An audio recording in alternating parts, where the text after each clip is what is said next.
It's the Growing for Market podcast.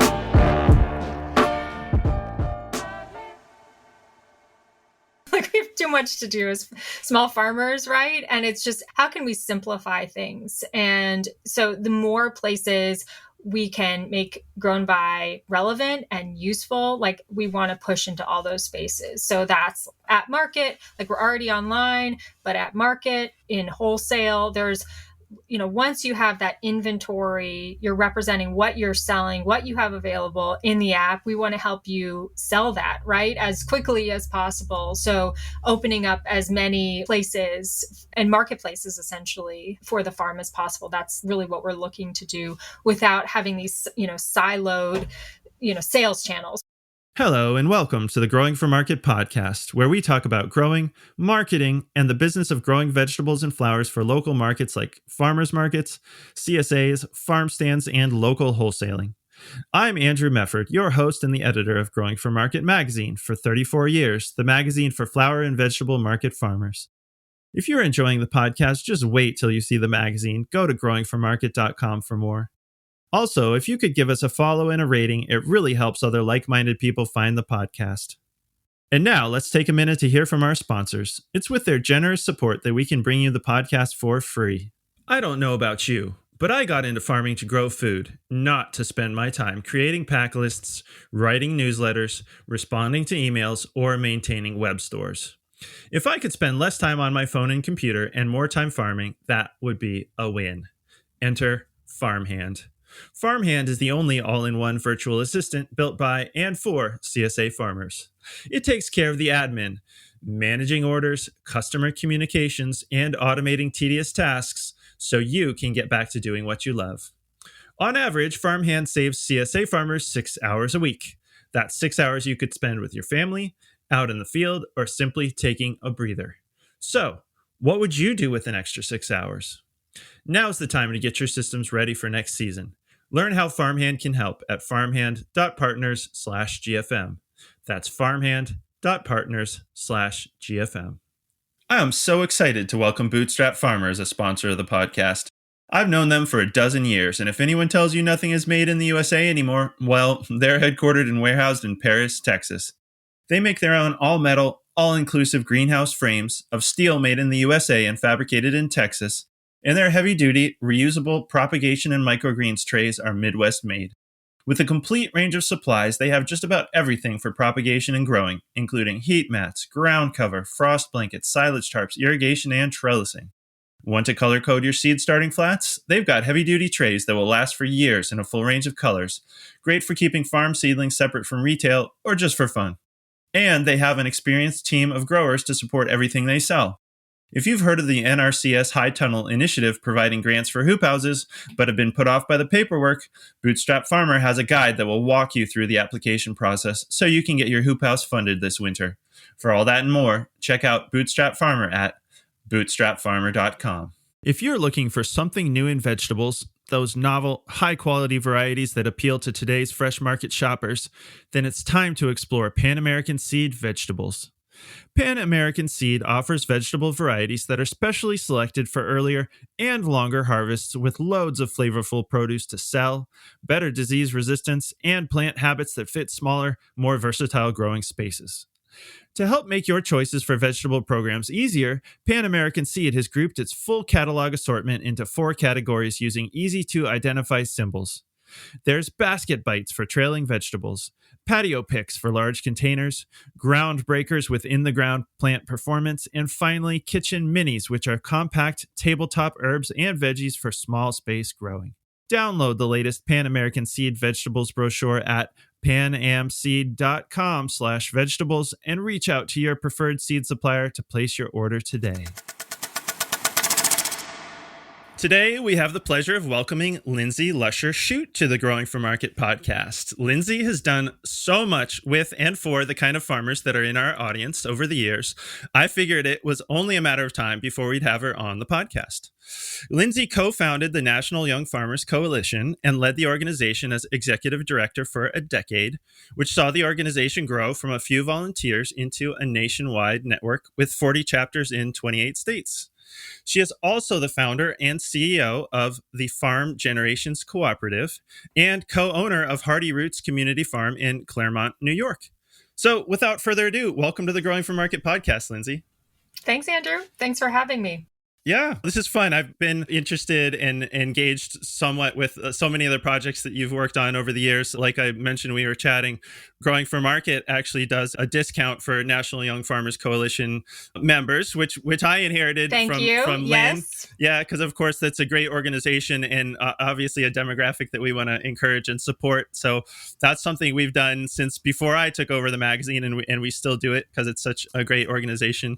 And you've been involved in so many projects that are relevant to our audience over the years. I just want to go chronologically here to make sure we get to the most recent stuff in this interview, because you've done a lot, and we can always do a second interview sometime if we don't get through everything today. So the most recent project that people may know you from is GrownBy, which is on the website, it says, is the only cooperatively owned farm marketplace app in the United States. And that is because GrownBy is owned by the Farm Generations Cooperative, correct? Yep. Okay. But Farm Generations predated GrownBy, is that correct? Slightly. Yes. Actually, all of it came together at the same time. So this was when I was at the National Young Farmers Coalition, and we reached out to our national network of farmers, wondering what more we could do and what farmers needed, just on a very practical level. We got all kinds of responses: health insurance, various types of technical support, and actually technology and sales platforms sort of rose to the top as something that we could actually provide everyone. And we wanted to create an alternative that was cooperatively owned. So we put the Farm Generations Cooperative together.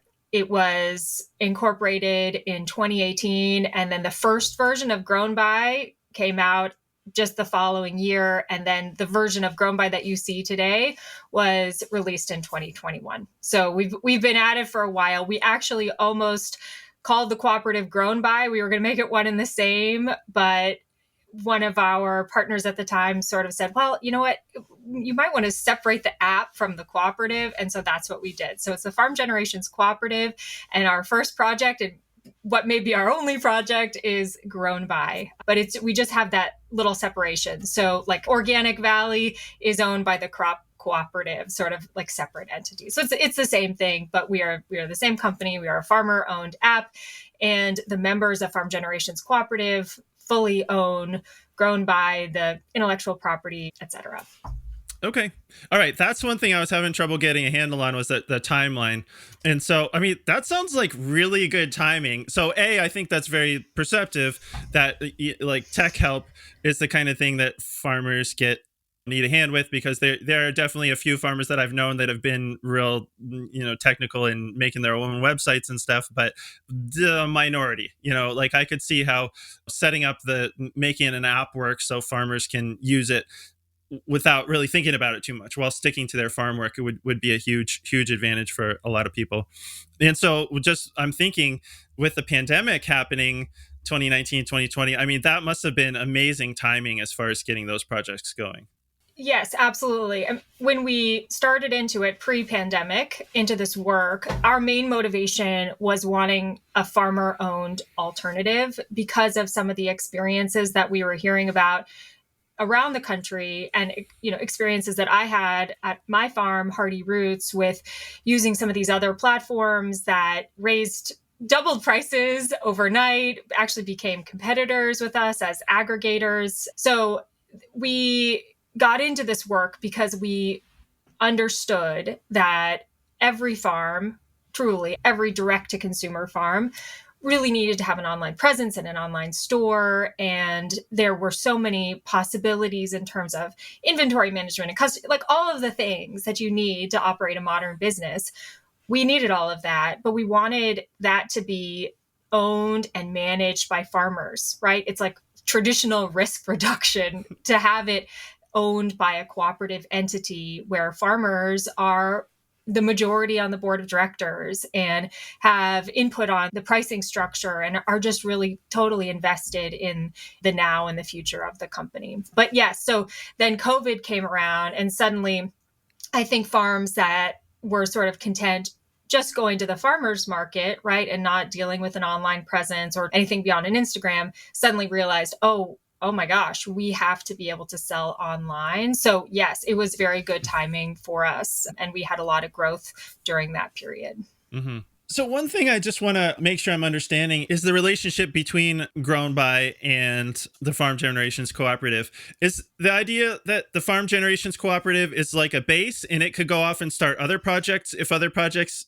Yes, exactly. Whether we will, I don't know. We may I mean, GrownBy is a big undertaking, and that may be all that we do. And it is all that we're doing right now. But the idea is, yes, like if the members of the Farm Generations Cooperative wanted to come together and have a distribution network or an aggregation network, or if they wanted to work on technology related to tractors or other tools, that would be a possibility. So basically, just giving a little more broadness to the idea of the cooperative outside of GrownBy. But how you become eligible to become a member of the Farm Generations Cooperative is to become a seller on GrownBy. So as soon as you add your farm to GrownBy and you make that first sale, you are eligible to become a co-op member, and you can buy a share of the Farm Generations Cooperative, the owner. So basically you become an owner of GrownBy, and then you can participate in our member votes. We have an annual meeting. You can run for the board of directors. And at some point, you'll be eligible also for patronage dividends. So you'll actually get some of the money that you paid in terms of service fees throughout the year. You can get some of those back at the end of the year. That's the goal. Right. Well, that is so cool. Yeah, to have farmers offered the potential to essentially help manage the group that makes the app. Because like you said, I'm sure farmers are going to make decisions that are in their own best interests.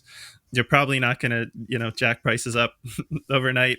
So do some people use GrownBy and not join the co-op? Just say, I'm happy to use it as a service. And then others obviously join the co-op too? Yeah, there are some farms that are just getting to know us and the app and sort of figuring out how it fits their business model. And I would say most farms, they'll start up and it'll take them a little while to have the time in the evening or whatever it might be to actually put their inventory up and share it with their customers and whatever. And so usually after they have their first season on the app, that's when they'll become more interested in becoming a member owner of the co-op. But yes, I mean, it's just sort of a matter of engagement, but most farmers are really excited about the possibility of becoming a member, and they do eventually join. And actually, I should mention that the one exciting thing that happened last year is that our farmers at the last annual meeting actually voted to make GrownBy and Farm Generations Cooperative a multi-stakeholder cooperative. So our employees are owners of the company as well. So we didn't want to leave our software engineers and our great sales team behind. So our employees are also members of the co-op. So working together with the farmers and leading the charge. Oh, yeah, that's great. Having worked for an employee-owned company myself, I think that's a really nice way to do it. So that's great that you brought them in, because I was looking around your website trying to do my homework for our interview today. You got quite a staff. It looks like not just like one or two people you've got, which makes sense. I mean, it looks like a fairly complicated app, I'm sure, especially when you consider implement, payment processing and all the different things it does. How did you get the ball rolling on that? It looks like it was a complicated, expensive thing to start. That's a great question. How do you start a tech company when you're a farmer and not an engineer? Yeah. That's a question I was asking myself in 2019. We actually started with a consulting firm that built the first version of GrownBy, a local company in the Hudson Valley. And through that experience, we kind of realized that we needed our own internal team to really be able to scale and bring the quality and the agility to the app that we wanted. Meaning, like, we wanted to be able to change it very quickly and just to have more responsiveness from our engineering team. And I was in the Food Systems 6 Accelerator program, and through that community, I met Ravi Kumar Ramanathan, who is our Chief Technology Officer, who's a longtime engineer based in the Bay Area. And I mean, Ravi was just awesome and was a wonderful partner to begin with. And he basically sat with our consulting firm to begin with. And then he and I worked together to sort of plot out, okay, this is what we're going to do next. This is how we want the app to change. And then he started, recruiting interns and other collaborators. And then sort of we went from there to, finally releasing the current version of GrownBy in 2021. But yeah, I have learned a lot about technology and, in these years, and I'm able to engage more. But when I started, it was really very much from the farmer perspective, like, okay, we have a 1,000-member CSA and we, these are all the things that we need. And, figuring out how to put those requirements into an app and a software, tool has been a real journey. And it's exciting the number of farms that GrownBy can now serve and sort of the customer experience that we are able to provide where, we get really great reviews from both our shoppers and farmers on the app. Yeah, well, that's great. And it sounds like it's catching on because I think on the website you say you have 900 farms using it. Is that still in the ballpark of where you're at? Yep. Not all of them are selling yet. I mean, there's always like a sort of a time between, when somebody's like, I'm going to do this, and then when they actually start selling. But yes, we have a growing community of farms. One of the exciting developments over the past couple of years is a new partnership we have with MarketLink and USDA to offer Snap Online for farms. So any farm that wants to participate and actually offer their products online to Snap participants can save their Snap card online and then pay for their weekly CSA share, enter their PIN and whatnot, all through the GrownBy app. And so MarketLink has been helping us to get the word out to farms across the country that they partner with generally on Snap authorization. Yeah, that is so cool because I know we have not done our farmers market in a few years. We actually stopped around pandemic for a lot of different reasons, but I know that when we could take Snap at the farmers market, it was a game changer for us. That was very popular. I know a lot of people who were getting Snap like to be able to come see us. We love to be able to sell to them, of course. And if people don't know, so Snap is was like food stamps or it's like food assistance, right? Yes, it's Supplemental Nutrition Assistance Program. Yes, and it was originally the food stamp program. And there are many benefits that kind of layer on top of SNAP benefits. So a card holder has so many benefits that so many dollars that credit that they can use per month. And then oftentimes there are double up programs. So for instance, my farm participates, our CSA farm participates in a program with Glenwood called CSA as a SNAP, and we offer CSA shares a 50% discount. So SNAP dollars are effectively doubled when you purchase your CSA share. So there are many programs that basically give extra value to SNAP participants. So it's a really great deal for farmers because, it's essentially all of these customers that have lots of coupons, essentially lots of value to spend specifically at the farmers market. And it's great to hear that you had a good experience with that. Yeah. Well, that's great that you're able to essentially do half price CSA shares. Is that a program of New York State there where you in Glenwood are? It is a program that Glenwood manages. They are state dollars that Glenwood has applied for. It's a GusNIP program. It's like a USDA program that basically provides money specifically for nutrition incentives. And GusNIP is the Gus Schumacher Nutrition Incentives Program is what it stands for. But yeah, there are a number of organizations throughout the country that manage these programs. And the one that we have locally here is managed by Glenwood. Oh, that's cool. All right. Thank you for getting deeper into some of those acronyms because I knew I basically know what they are, but I couldn't remember what some of them stood for. Yes. Yep. There are too many of them. Yeah. Well, I mean, they certainly make it quicker to say things, but they can also be hard to remember what they stand for. But we have covered Gus Schumacher in the magazine. So if people want some more background on that program, they can dig around in the archives. And actually, we had Glenwood on the podcast a few months back. So awesome. That's a really great program. If people are interested to know more about the work that Glenwood is doing, they can look back a couple months in the podcast and look that up because we are hearing about a lot of good ways to sort of multiply the benefits of the SNAP programs. In fact, there's some interesting efforts going on here in Maine that I'm hoping to do a podcast interview about here in the near future. I'll let that episode speak for itself. But sounds like there's a lot of state and regional initiatives that could be, I'm hoping people will duplicate in other areas, because this sounds like there are a lot of really good programs.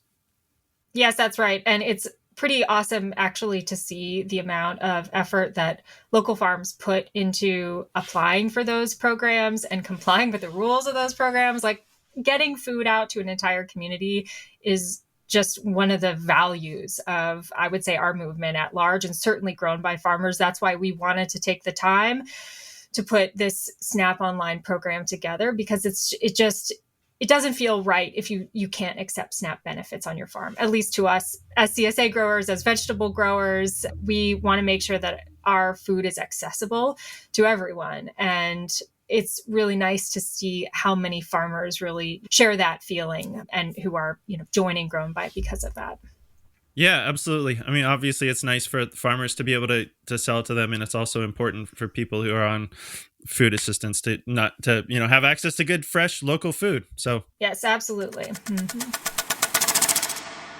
And now let's take a minute to hear from our sponsors. It's with their generous support that we can bring you the podcast for free. Today's episode of the Growing for Market podcast is brought to you by BCS America. On our farm, we've had our BCS two-wheel tractor for over a decade, and with no belts to slip, its all-gear-driven construction is still going strong. Though we originally got it for rototilling, we kept it even when we went mostly no-till, because it can do so many other things around the farm. From snow blowing, to making raised beds with the rotary plow, to chipping wood, it can do just about anything you might need on a farm with the right attachment. Need to shred a cover crop? A BCS flail mower will make quick work of even the most vigorous cover crop and chop it up so it breaks down quickly. Want to stir in compost or amendments without inverting soil layers? A power harrow turns your BCS into a precise tilthing machine with depth control so you don't mix deeper than you want to. With so many attachments to choose from, it truly is the Swiss Army knife of farm implements. It's why, instead of saying two-wheel tractor, so many people just say BCS. Tractors and attachments are on sale through the end of the year. Visit bcsamerica.com to find sale pricing and your nearest dealer. Hi, this is Nathan from Tilth Soil.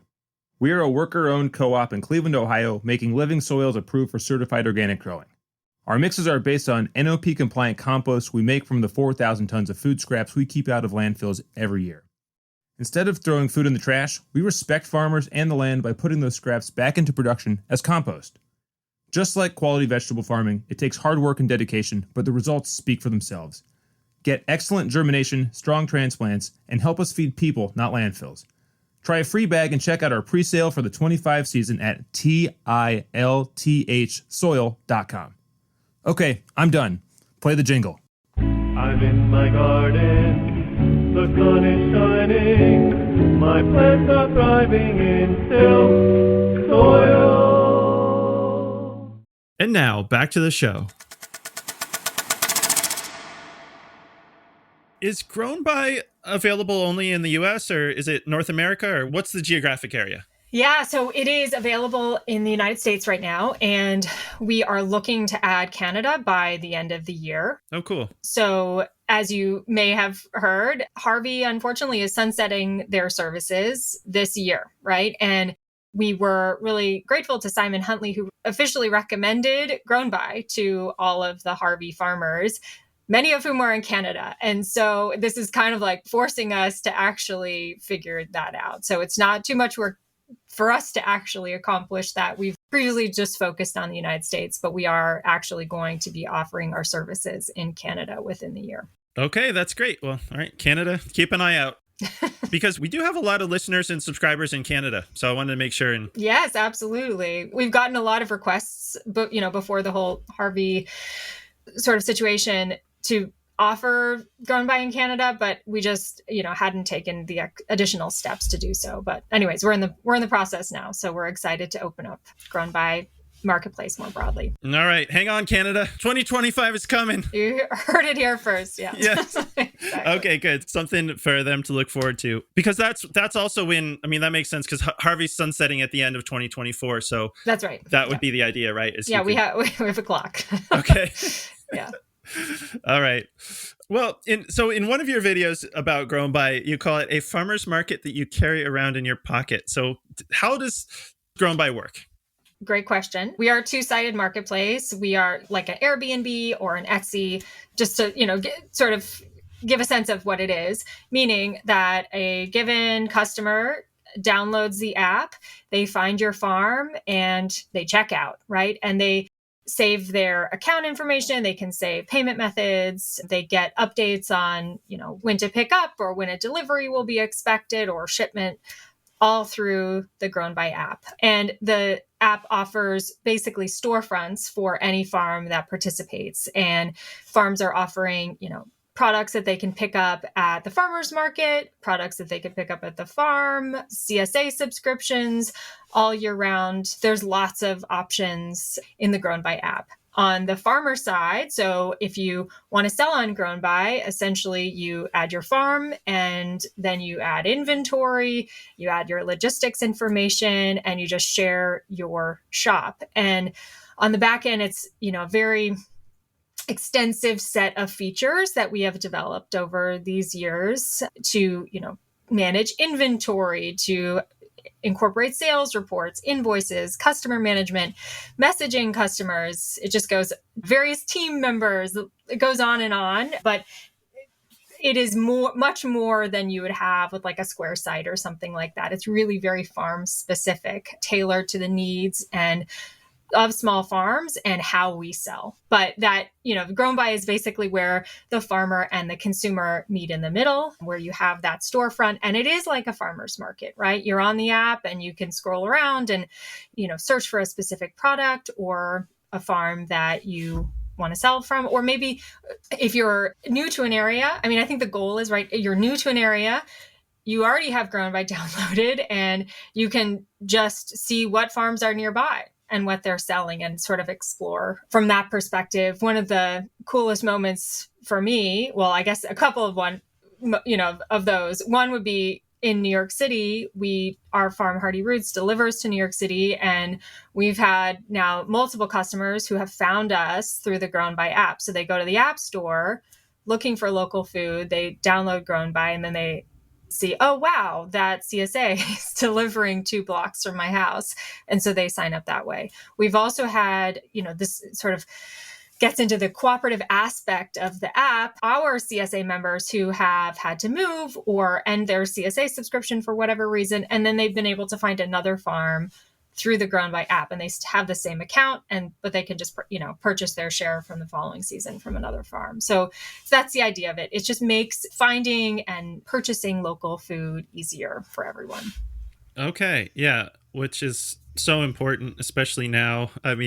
That's this has come up so much on the podcast, just that I think if anybody wasn't online before the pandemic, now almost everyone is. And so if there's a silver lining to the pandemic, it was that I think, nobody who went online, or maybe 1 or 2 people, but most people who went online are still there. Right. And so I see it as a way of should be broadening the group of people who can buy from local foods. Because of course, farmers markets are great. They're, bread and butter for a lot of growing for market listeners and readers, but not everybody's going to make it to the farmer's market. In fact, I think I saw a video when I was trying to do my homework for this interview of you talking about how just not everybody can physically make it to the farmer's market. Because I used to always just be like, well, we just need to tell everybody how great the farmer's market is. And the farmer's market is great. But for example, I had kids who had soccer games on Saturday mornings, and our farmer's market is on Saturday morning. It's just like, even the most dedicated farmer's market people can't always make it. And so it's great to have this other place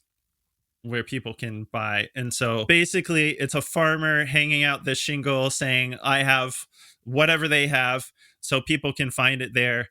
And then it does the payment processing, right? People can put stuff in their cart, pay. Yes, exactly. People can pay in installments, ACH, credit cards. We also do offline payments, pay by check, whatever, all types. But I just wanted to say that GrownBy is not necessary. It could be an alternative to the farmer's market, and in some cases it certainly is, but it also pairs very well with the farmer's market, right? We have a number of farms that their distributions are at the market. So basically what GrownBy provides is perhaps that farm is distributing CSA shares at a market, which sometimes happens, but oftentimes it's also, I'm going to send this to my chef so they can do a wholesale order and they will come and pick it up at market, or those consumers who have a really specific order and they're not going to bother to come to the market unless they know you have something. So pre-orders for markets are also very popular. But so it's basically, yes, expanding the number of places that, a farmer can offer their products for pickup. A surprising number of farmers do deliveries from GrownBy, which I really wasn't aware of how many farms use that model until getting into this work, but that's also very popular. So but most of the farms, I would say, do have some sort of farmers market presence in addition to GrownBy, and this sort of just goes hand in hand. And we are also actually working to expand GrownBy to serve that card present, as they call it in technical terms, or farmers market interaction. So you could use GrownBy in the future to actually be able to make that sale at market as a point of sale. Okay, so using GrownBy like a payment processor. Yes, exactly. Right. So you already have your inventory online, right? And farmers now are coming to us saying, I want to be able to how do I use the app to sell at market? And we don't really have a great answer for that right now, but we're working towards one. And that's the goal, that you would actually have a GrownBy point of sale. Your inventory is already there, like Clover or Square or whatnot, and you're able to just transact right at market, as well as have orders that are placed online for pickup at market. Okay, well, that's cool. And that's actually a detail that I hadn't really thought of, but that does make sense if you were able to build that functionality into GrownBy. Because I know when we were doing the farmers market, we were using Square as a payment processor. But now thinking through that, it would be pretty convenient if you already had an account set up on GrownBy, just to use that store essentially and have a way for people to check out, instead of having to have a Square or some other payment processor for markets and then GrownBy for everything else. So that would be a cool feature. The goal is just simplifying. Our lives are really we have too much to do as small farmers, right? And it's just, how can we simplify things? And so the more places we can make GrownBy relevant and useful, we want to push into all those spaces. So that's at market, we're already online, but at market, in wholesale, there's, once you have that inventory, you're representing what you're selling, what you have available in the app. We want to help you sell that, right, as quickly as possible. So opening up as many places and marketplaces essentially for the farm as possible. That's really what we're looking to do, without having these, siloed, sales channels, right? So you have your CSA, and then you have, right now we still have GrownBy, and then we have Clover, and that's fine, but it would be really awesome if we just had one inventory that was shared between our farm store and our online sales and CSA. Right. Well, and it also, I would think farmers would have to gain, as you pointed out, if they're also a Farm Generations Co-op member, then they're getting some percentage back, right? So I would choose the payment processor that I got part of those fees back than having two. Right. Yes. And I'm glad you made that point about not cannibalizing farmers markets, because I think that's an important part to make. And I saw some video where one of your guys was doing outreach at a farmers market, and the whole point was not to say to take the business away. It's telling those farmers, you're here, you can also be online. Exactly. Yep. And it gives a way for farmers that are at a market together to also showcase what they have what they're going to have available on the weekend or whenever the market is being held, right? A consumer can go on the app and actually browse prior to the market. So that's pretty cool too, because I know, with busy families and whatnot, one of the, big questions is what's going to be there on, the weekend? Is it worth my time to park? And maybe you have time to browse, and that is the joy of farmers markets, but some folks don't necessarily have that luxury. So that's the other goal, is to just make the farmers market products, broadcast them out into the world so consumers can find them more easily. Yeah, right. Okay, so maybe when people have the time, they can go see what's fresh this week, and when they don't, they can maybe just put that order in and get their stuff. Yes, exactly, in advance, and just go pick it up. Yep. Yeah. Okay, cool. Can people sell flowers through GrownBy? They can. Yep. You can sell any farm product through GrownBy. So people sell flowers, they sell dairy products. They sell goat petting sessions. Actually, there's all kinds of like agricultural experiences that people offer on the app. People sell whole animals, value-added products. There's all kinds of products that are being sold on GrownBy. Okay. So if I were going to make an account, are there, say, template products set up? Like if I want to sell tomatoes, is there like a tomato already set up that I could just plug prices into versus, but if I want to do a goat petting session, that's like a custom thing that I have to set up from scratch? Like, yeah, we do not have template products at this time. That's a great idea. Thanks for suggesting that. I'll note that. But it's really easy to set up a product. And once you have a product set up, you can duplicate it. So you sort of have your template ready. But yes, so there's a couple of ways that you can sell. So right now we have the product that you're just selling. We call it a standard product. You sell it for maybe those tomatoes. Individual items are standard products.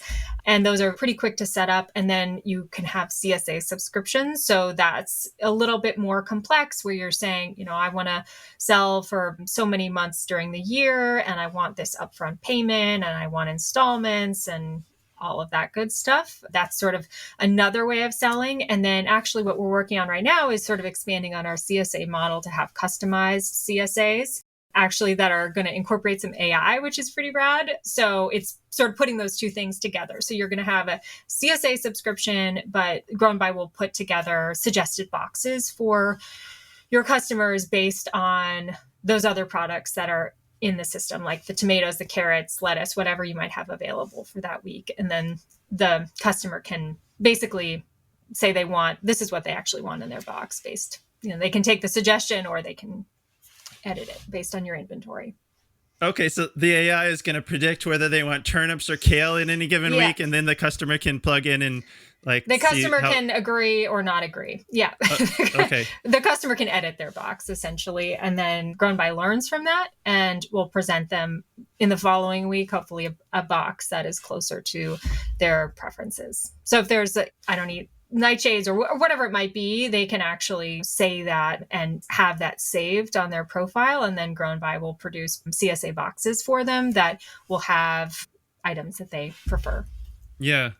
Okay, so I can imagine that the simplest way to set up a CSA share would just be like the share costs X amount every week, and this subscription is for X, Y numbers of weeks. So it's X times Y, weekly price times number of weeks.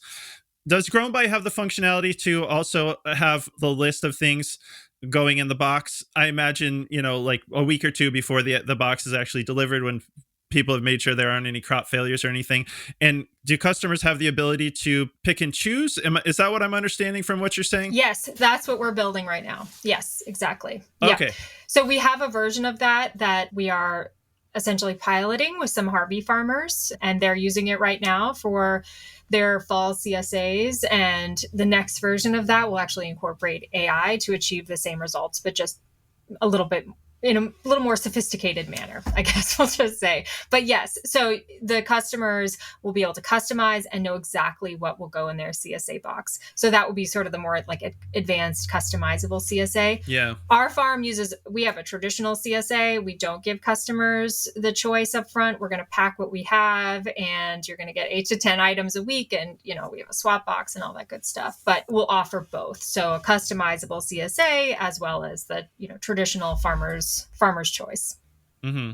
Okay, that's cool. And I can imagine that's complicated too, because I don't know. I mean, I know the traditional CSA method is like you basically like pay up front, you get a box of whatever's picking that week. I also know some people feel like a selling point for them is an additional level of customizability. In fact, I worked for a farm, a pretty long time ago now, almost like 15 years ago or so. I worked for a farm that felt like that was a big sort of like selling point or differentiator for their farm, was the ability to customize boxes. But I also know they paid a lot for a customized software system to do that. So that's pretty cool that you're getting to the point of being able to offer that in the functionality of GrownBy. Yeah. Yeah, we're really excited about it. And, we hadn't sort of gone down that path previously because Harvey was available for farmers, right? And Harvey did that specific thing very well. And so it just didn't feel like we needed to, focus our efforts there. And so now that's changing and we have this new opportunity. And so we're really running with it. And because of the timing of when we're building this feature, we have the advantage of ChatGPT and all these AI tools that can help us actually create something, really awesome and hopefully will be a great experience for customers. So yes, it is something that we've heard many times over the years from farms that this is how we differentiate ourselves in the farm community. Our customers really want this customization, and we have offered sort of versions of that, but we haven't sort of offered like the full expected experience. And that's what we're doing now, is really going there and offering an awesome customization feature for farmers. Yeah. Okay. Well, that is cool for people who want to deal with the whole customization thing. It's good to be able to have that functionality, I guess. So I know that it says that you can get set up initially with GrownBy pretty quickly. So I'm imagining you make an account, you put whatever's picking that week, you make a listing for tomatoes, put a price on it, put a picture on it. I mean, sounds almost like, making an Instagram post or something like that. It's very simple. How long it takes you to get started depends on the complexity of your farm, right? So for a market grower that is just selling tomatoes the following weekend at farmers market, yes, it'll be very straightforward. If you're entering standard products, it is really pretty fast. I think one of the things that sometimes is a holdup for farmers is just having like photos of all of their products. Sometimes it's a sticking point, but if you got it all together and you know what the price you want to sell everything at, yes, it's very straightforward. You make a farm profile. Also, you need to add some great photos of your farm and a logo if you have that. But yes, the interface is very simple to set up and it is very quick. You do need to connect to Stripe, the payment processor. So that was an additional step, but all of that really you can do under an hour. For other farms that have more complex operations that are doing seasonal CSAs, or farms that have many distribution points, like they're doing drop-offs at many different community locations, that takes a little bit longer. And our support team jumps right in to help those farmers get set up to make sure that everything is correct. Farms have pretty complex setup sometimes, right? Because you have weekly members, bi-weekly members, different payment programs, whatnot. And GrownBy can handle all of that. And we oftentimes just do a support and setup call for those farms just to make sure that they understand all the options that they have.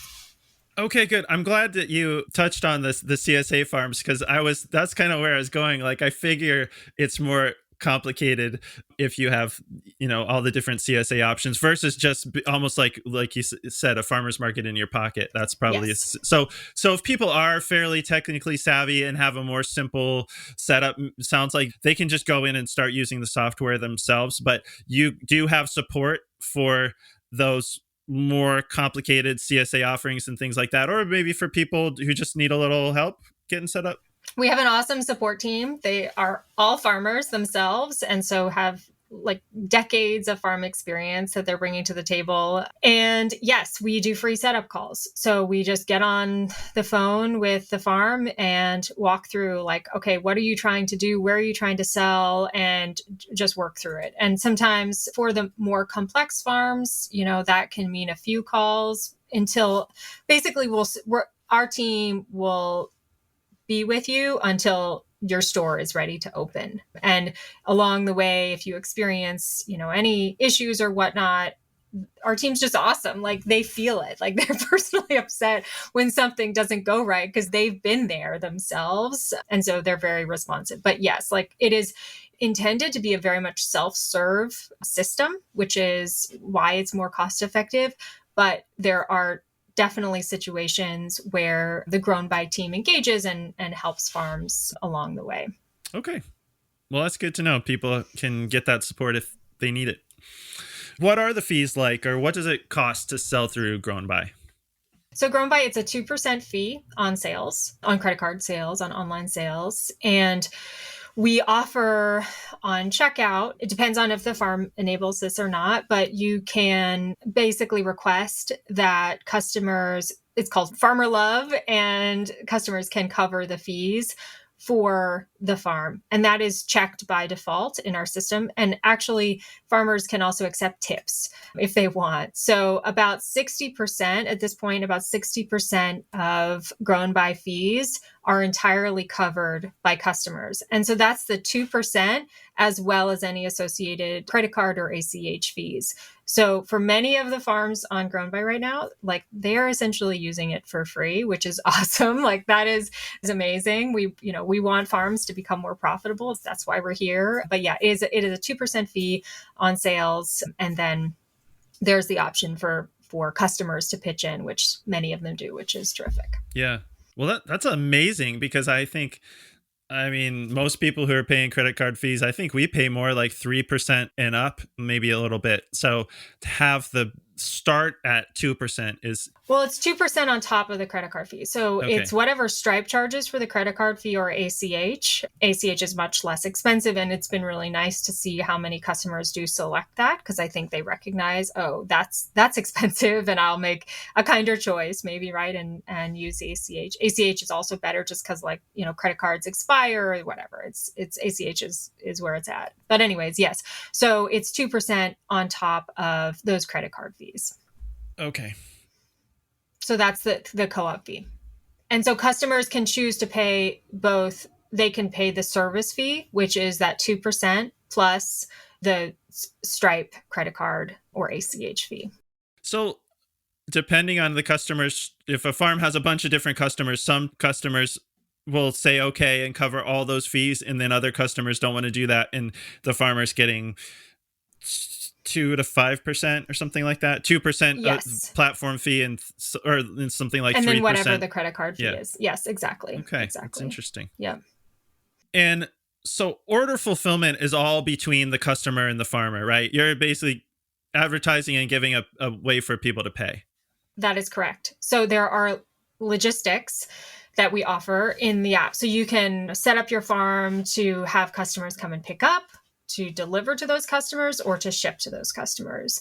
But actually getting those orders out, that is on the farm to do that fulfillment. And we actually have an app that we developed for fulfillment. So when you're at the farmer's market, you can actually open up the app and see what people have ordered, or if you're on a delivery route, and swipe to say, okay, this order is received, et cetera, et cetera. And then you'll have records of like who has received their CSA share or not. But yes, all of that is on the farm. That being said, we are actually doing a really cool pilot project right now with the Culinary Institute of America on wholesale, where we actually built, it's not released yet, but we have a wholesale marketplace that's in testing right now.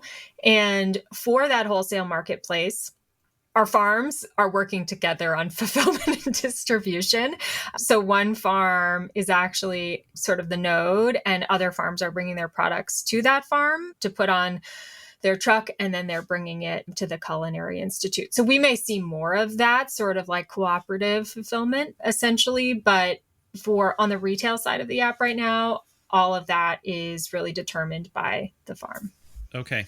And the wholesale that you're working on, so is that something you're going to roll out to it? Sounds like it's in development. It's in development right now. Yep. And it will be rolled out within the next 6 months. I don't know exactly what the timeline will be, but yes, we have 10 farms in the Hudson Valley that are testing it right now with their, the Culinary Institute as like an institutional buyer, but also they will be inviting chefs and other local buyers to test it as well. And then we'll open up that marketplace to GrownBy farmers, I would say probably within the next 6 months. Cool. And so on the wholesale side of things, what is it? Is it is the functionality different? Or are you just able to offer different like sizes with different pricing? It's an invite only marketplace. So you as a farmer, right, we have received many requests over time. I want to sell wholesale, but I don't want my retail customers to have access to that list, or, I just don't want to create confusion or whatever. Right. I have a separate wholesale distribution route, or I want to have a different wholesale minimum, all that kind of stuff. And so we had some workarounds, but we realized that we really just needed to have a wholesale marketplace, a place for chefs looking to purchase on a wholesale basis from local farms to find farm products. And so it is very much like the GrownBy marketplace, except it's just for wholesale buyers. So if you're a farm on the retail side, you can we haven't exactly figured out the pricing yet, just in full transparency, but basically you'll be able to add to your plan, like a whole, to be able to sell on wholesale as well. And you can invite chefs to participate and to buy from you, and you can send them your shop. And then, other elements of it work very similar to GrownBy. There are a few things that are specific to selling to restaurants, like, you have to have terms is one big thing. Also, we are dealing with some of the issues around, like the Culinary Institute previously, they didn't really want to buy from small farms as much because it's just, it's real hard for them. They have one loading dock. So they would get, and they still do, they get milk and eggs and some high volume items from certain producers. But, the chard and the tomatoes and apples and stuff like that, it was challenging for them to actually engage with any particular farm. So we're trying to sit somewhere in the middle where they are basically, we're aggregating payments for them. So GrownBy is like the company that they pay. They only have to have like one sort of vendor in their system, but they can actually purchase from all these farms. So not to, get into the complexities of all of that, but essentially we're trying to figure out like what is the bridge that we can create to make it possible for a large buyer like a college, a hospital, a school to be able to buy from many small farms. And we're figuring out at this point, like, to what extent do we have to engage with fulfillment, or can we just sort of handle that on, the financial side of things to simplify that for their accounting department? Yeah. Well, that's great, because I think that selling online has obviously opened up a whole new frontier for local farms, and I feel like wholesale would be another sort of front. Huge. There's so much opportunity there. And I think many buyers, and having this experience as a buyer for our own farm store here at Hardy Roots, farmers are sending their lists, right, on email to our market email every week, which is great. And we love those farmers, but to have to open each list and to have to, pay in different ways and get different invoices, it's just like a lot. Like a small business having to work with many other small businesses, it's just like it's not like we as our farm has an accounting department. So it's also that it's like, I think there is a lot more opportunity for small farms to grow by making their products more available and easier to access by wholesale buyers. Yeah, absolutely. I think that could be a game changer for small farms if you get that going. Just because I know, where I am in Maine, it's like in the summertime, a lot of the tomatoes in the grocery store are from Canada. In the wintertime, a lot of them are from Mexico, and nothing against Canada or Mexico. But I'm like, there's people around here growing tomatoes. It doesn't feel good. Yeah. Yeah. Totally. And I also, I get it from the perspective of the wholesale people that it's easier for them to just work with a big wholesaler. But it sounds like you're taking one of those pain points out, or really you're making it easier. That would make it easier for wholesalers to deal with multiple small farm vendors, which could open up a whole new market. Like, I would love to encourage the Growing for Market readers to think about wholesale, but I also realize that the experiences working with grocery stores and wholesale have been mixed, because sometimes it works out for a while, totally. And then they get a little bit better price from Veg Corp or whatever, and or it's just too much of a pain to deal with small farmers, and I feel like those shouldn't be the reasons why local food isn't getting wholesaled. So that's really cool. Glad to hear that's coming down the pike. So are there people who are in the co-op who are not in GrownBy, or is it is the membership it's a requirement. It's okay. Yeah. All right. Only our employees, like, some of them are not selling on GrownBy because they're not actively farming at this time. But yes, all the farmers are active sellers on GrownBy, and that is a requirement for cooperative membership. Okay.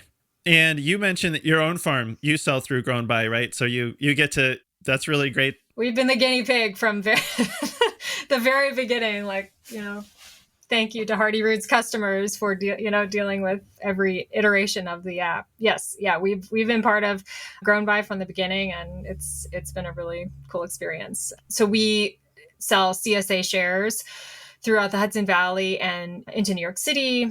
In a given season, we have anywhere between 800 and 1,000 members.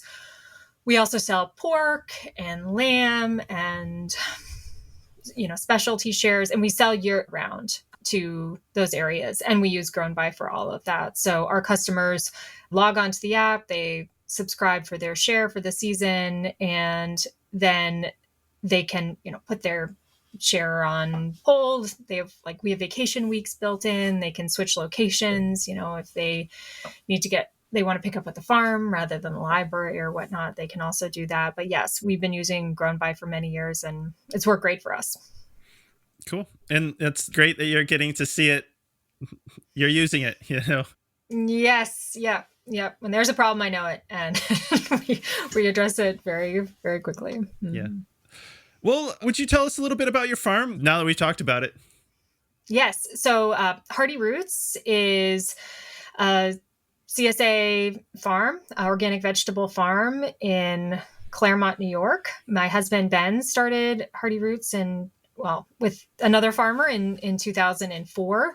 So we've been at it for quite a while now. And our home farm, we have 70 acres, and then we have several hundred other acres that we manage. And we have primarily vegetables, but we also have laying hens. And we sell egg shares, of course, along with our vegetable shares. We also raise pork and lamb that we offer in the fall.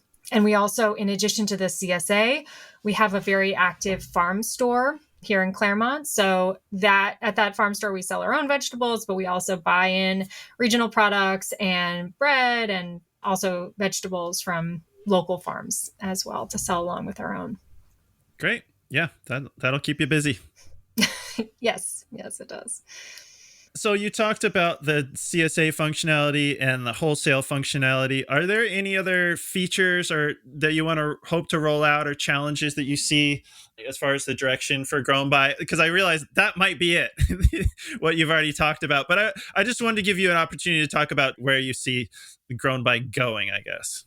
Yeah, I think what we're learning right now and is just really exciting to see come into place is just what we can do together as a cooperative of farmers, and what that will actually result in. I don't have all the answers, and it's really in part going to be driven by our farm community. But as I mentioned earlier, with this wholesale pilot, this farmer saying, yeah, I can bring other people's products down, just drop them off, at the farm between these, hours, and we'll get them there. I mean, that is awesome. And that's what we're here for, right? To provide a platform for farmers to work together, which we all know is what we need to do, right? Like, you can't exist as an island as a farm. And so, I think that's what I'm really excited for in the future, to see where that will take us next, right? On the retail side, I think in some regards, people say, oh, it's a marketplace, our consumers will be able to see another person's farm and what they're offering too. And aren't we worried about price comparisons and all that stuff? And it's like, you know what, actually, the consumers who are shopping from you are also shopping from me. And it's like, there's a group of consumers who love farms, and they are going to shop from any local farm who has great products. So let's just make it easier for those folks to find all of us and to be able to, find us wherever we are throughout the country. So I think that's the idea. It's like, how do we come together as a small farm community to really grow, right? And to make sure that, farming is sustainable, that, folks are, really making a good living in agriculture. That's what we're here to do. And in my mind, finding opportunities for cooperation online and elsewhere is like, that's where it's at. That's how we're going to get there. Yeah, absolutely. Yeah. I think more farmers working together to expand the market is exactly what we need. Actually, speaking of that, I did want to ask you about what is CSA and NYC, and is that connected directly to GrownBy? Because that's something that I saw on your website. I hadn't heard of that before. So yeah, can you tell us a little bit about that? So CSA and NYC, that is a project that's near and dear to me. It is basically a project where we took a look at the community supported agriculture model in New York City, which is really special and unique. This is how really Hardy Roots got started, with this model of cooperation between community and a farm. There in New York City, Hardy Roots, we work very closely with community groups, volunteer groups who are called core groups, who we deliver to essentially at churches, synagogues, community gardens. And, our truck pulls up on Wednesdays and Saturdays, and we have a group of volunteers that are unloading the truck and setting up CSA distribution. I mean, we would not be able to sell into a dense urban area like New York City without this core group. And we were able to start with that model because of an organization called Just Food that essentially helped us organize those groups really early on. And their mission to this day is to help the CSA movement grow in New York City, and to do that, matchmaking between farmers and community groups. But, Just Food has evolved somewhat, and not every farm finds them these days. And so we were learning that through our experience at GrownBy, that farms were starting to sell into New York City, but they were doing everything on their own. Right? They didn't have the benefit of a core group or even know what a core group was. And so we thought, wow, there's really something that has been lost in this evolution. And we want to sort of bring everybody back together and explore this model and how we can revitalize it. So we work together with GrownBy, the main farmers market organization in New York City, as well as Just Food, on a research project to basically survey existing CSA farms in New York City, and those who were working with core groups and those who were not working with core groups. We also talked to core group leaders, and we wrote a report on sort of the state of CSA in New York City. And then we wrote a guidebook for farmers wanting to sell into New York City or into other urban areas to sort of learn from this model. This is how it works. This is how you can put together a core group if you have an organization supporting you or not.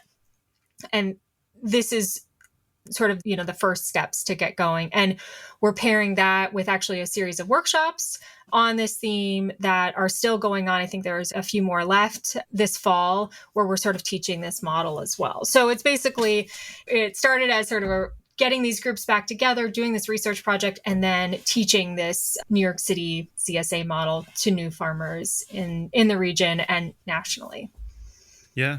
That is super cool, because obviously urban areas have a lot of customers in them, but I think they can be intimidating, or, it can be a whole different thing to get in there. In fact, our first farm, we started in Pennsylvania, and we were selling into the suburbs of Washington, D.C., where I grew up. I grew up in Virginia, but I thought one of the advantages was because I grew up there, I was used to driving in, the rush hour traffic that we would hit on the way into the city for a Saturday farmers market and stuff like that.